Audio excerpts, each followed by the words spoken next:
Hi friends, என்னன்னு பார்த்தீங்கன்னா எங்கள் வீட்டுக்கு வந்திருந்தோம். நேற்று வந்தோம், பார்த்தா இப்படி எங்களை ஸ்டே பண்ண வைப்பாங்க நாங்கள் நினச்சி கூட பார்க்கல. தங்கிட்டோம் நைட்டு. பாருங்க, இன்னைக்குமா காலையில் நான் 2 இட்லி தான் சாப்பிடுவேன். ஆனால் இப்போ 3 இடியாப்பம் சாப்பிட்டுட்டு அடுத்து 3 இட்லி சாப்பிட்றேன். இங்கே பாருங்க, இடியாப்பம், கார சட்னி, தேங்காய் சட்னி. இடியாப்பத்துக்கு தேங்காய் பால் வேற லெவலில் இருக்கு. சூப்பராக சமைச்சிருக்காங்க, நல்லா இருக்கு. நீங்க சொல்லுங்க. அடுத்து எங்களுக்கு என்ன செய்ய போறாங்கன்னு பாத்தீங்கன்னா பெரண்டை சட்னியா, கொள்ளு ரசமும் கொள்ளு துவையலும். எல்லாரும் நான்வெஜ் ஒரு ஆர்வமா சொல்லுவாங்கன்னு பாத்தீங்க. இல்ல, என்னை பத்தி உங்களுக்கு ஏற்கனவே தெரியும். நான் வந்து ஒரு பிரியாணின்னு எனக்கு ஒரு பேரே வச்சுட்டீங்க எல்லாரும். என்னன்னு பாத்தீங்கன்னா அந்த கொள்ளு ரசம் நான் சாப்பிட்டதே கிடையாது இது வரைக்கும்.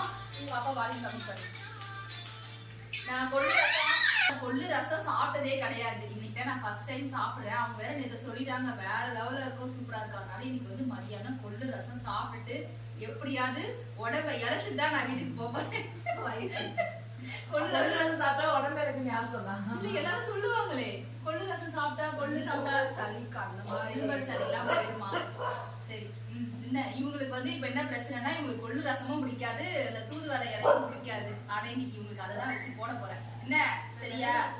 விரதம் இருக்கப்போ அப்புறமா வெளில ஏதாவது சாப்பிடலாம். அப்படியே எல்லாரும் பாய் சொல்லிடுங்க. பாய். சவுண்டே வர மாட்டேங்குது யாருக்கிட்டயும்.